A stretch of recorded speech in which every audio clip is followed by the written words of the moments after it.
مور ته به داسې نظر کوي دا لور او دغه رنګه زوی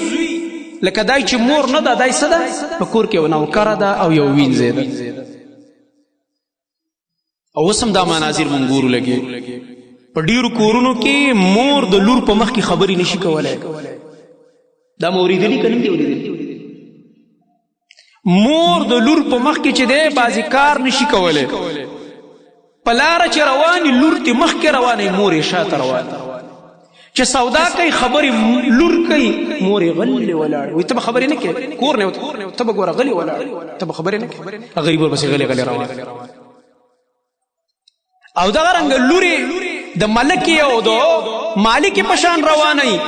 او مور له به کله بچی په غېږ کې ورکړی کله به هغه سودا م ورکړی غریب ورپسې ته به کدی نوکره را روانه تپوس وکړي هغې موري کله چې دا بېادبي عامه شوه د الله نبي فرمایي چې د مور پلار احترام ختم شو مور پلار ته په داسې نظر باندې کتل شروع کړ بچو دا به د قیامت علامه ځکه دنیا کې خیر ختم شه دنیا کې چې دومره خیر ختم شي چې د مور پلار عزت پاتې نشي بیا په دې دنیا الله څه کوي